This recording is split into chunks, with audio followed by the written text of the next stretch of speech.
Hello बच्चों, आज हम डिस्कस करेंगे प्रोपोर्शन के बारे में। ये चैप्टर हमारा रेशियो एंड प्रोपोर्शन था, तो रेशियो हम डिस्कस कर चुके हैं। आज प्रोपोर्शन डिस्कस करेंगे।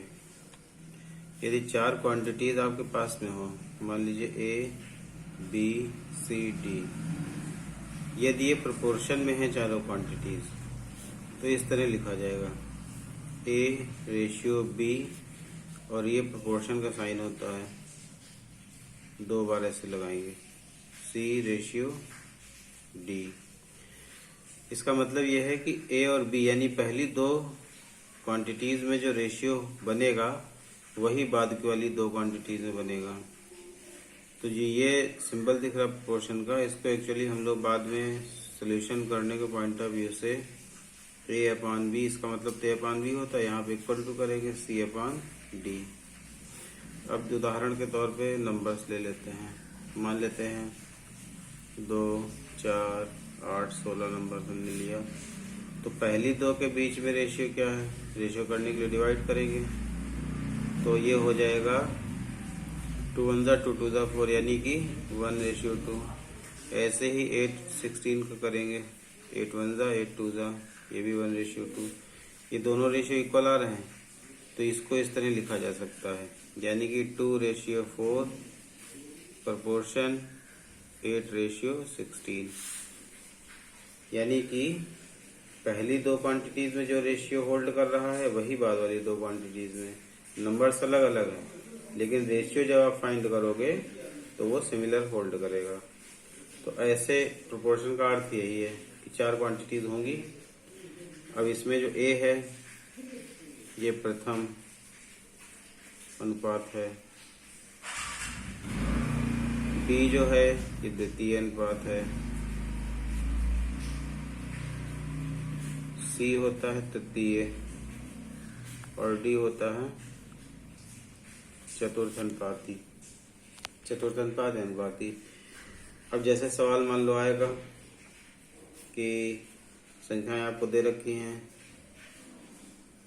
3, 6, और यहाँ पे हमने x लिख दिया, 30।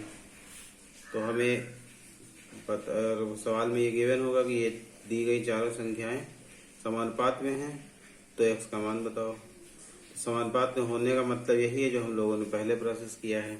इसका मतलब 3:6 प्रोपोर्शन x/30।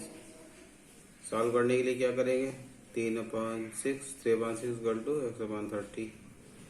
अब x के वैल्यू निकालने के लिए तो क्रॉस मल्टीप्लाई कर दो, x = 30 × 3/6, 6 1 6 5 x = 15, x का मान 15 आ जाएगा। इसी प्रकार के सवाल रहेंगे। अब जैसे अभी ये हमने बताया कि चार क्वांटिटीज प्रोपोर्शन में है, तो ये होल्ड करेगा। अब मान लेते हैं कि तीन ही क्वांटिटीज आपके पास में है, ए, बी, सी। यदि ये प्रोपोर्शन में है, समानुपात में है, तब क्या होगा।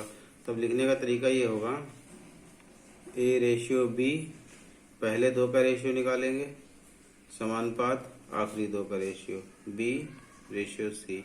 यानी ये पहले वाले में भी रहेगी और बी बाद वाले में भी रहेगी। सोल्यूशन पॉइंट ऑफ व्यू से ए अपॉन बी = बी अपॉन सी, इस तरह आएगा। ये सोल्यूशन के लिए देखें तो क्रॉस मल्टीप्लाई होगा, ये ए सी = b², या ये b² = AC, ये होल्ड करेगा। ये डायरेक्ट भी लर्न कर सकते हैं, लेकिन अगर प्रोसेस आपको मालूम है तो दिक्कत कभी नहीं होगी। आप ये लगा सकते हो b² = AC अगर तीन क्वांटिटीज हैं। सिचुएशन यहाँ भी यही होल्ड करेगी कि अगर तीनों में से कोई भी क्वांटिटी अननोन है तो लॉजिक यही अप्लाई करेंगे और इसमें क्वेश्चन लगा देंगे। इसमें जो तीन क्वांटिटी है तो ये वाला प्रथम हो जाएगा, ये तृतीय है, और इसको मध्य भी कह सकते हैं, क्योंकि ये तीन ही क्वांटिटीज में ये बीच वाली मिडिल क्वांटिटी हो जाएगी। इसको मध्यानुपाती भी कह सकते हैं। वैसे प्रथम द्वितीय तृतीय है। तो एक्सरसाइज जो 2B आएगी, इसका इतना ही कॉन्सेप्ट है कि पद समानुपात में होंगे, कोई एक नहीं दिया रहेगा, उसका मान निकालना है। जैसे क्वेश्चन 1 अगर देखें, इसमें लिखा हुआ है निम्नलिखित में चतुर्थानुपाती ज्ञात करिए। संख्या दी है 4, 5, 12। तो इसमें चतुर्थ वाला पहला दूसरा तीसरा चौथा यहाँ आएगा तो उसको हम x मान लेंगे, उसमें लिख देंगे, लाइन इंसर्ट कर देंगे, माना चतुर्थानुपाती x है। तो जब चतुर्था को x मान लिया चतुर्थानुपाती को, तो ये तीनों चारों संख्याएं होंगी प्रोपोर्शन में, अर्थात वही चीज़ आएगी 4:5 प्रोपोर्शन 12:x। अब क्या आएगा, अब इसका सोल्यूशन वही आएगा 4/5 is equal to 12/x। Cross multiply कर दो, 4x is equal to 12 into 5, x is equal to 12 into 5/4, 4 1 जा 4 3 12, x इजकल टू 15। ये आंसर आ जाएगा इसका। कोई भी नहीं पता होगा, अगर इवन पहला भी नहीं पता है तो पहला यहाँ रहेगा, यहाँ पे x आ जाएगा इसकी जगह पे, तब भी x का मान निकल आएगा। जो प्रोसेस सीखेंगे कैसे वर्क होना है, सिस्टम क्या फॉलो करेगा, तो उसी हिसाब से लगा देंगे। अब एक चीज़ देखो यहाँ पे, जैसे हमने अभी ये कंडीशन निकाली थी, वैसे ही जब इनको लिखा गया है तो अगर क्रॉस मल्टीप्लाई किया जाएगा तो यहाँ से क्या रिजल्ट आ जाएगा, ये बनेगा AD is equal to BC। AD is equal to BC, या अगर इस तरह दिया है तो हम ऐसे भी समझ सकते हैं, तब ये चीज़ दिख जाएगी हमको।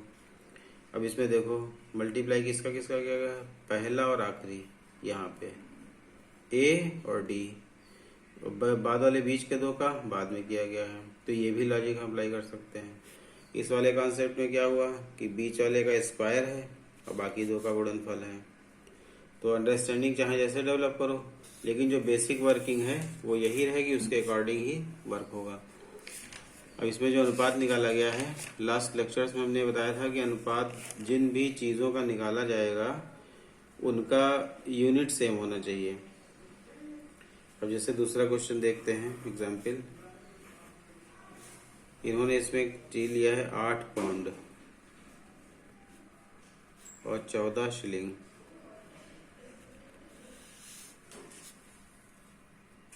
तो इसका तृतीय अनुपाती ज्ञात करना, यानी जो थर्ड वाली क्वांटिटी है 8, 14, x।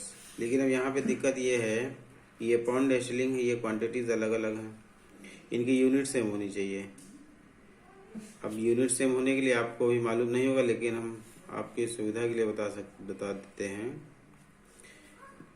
1 pound is equal to 20 shilling,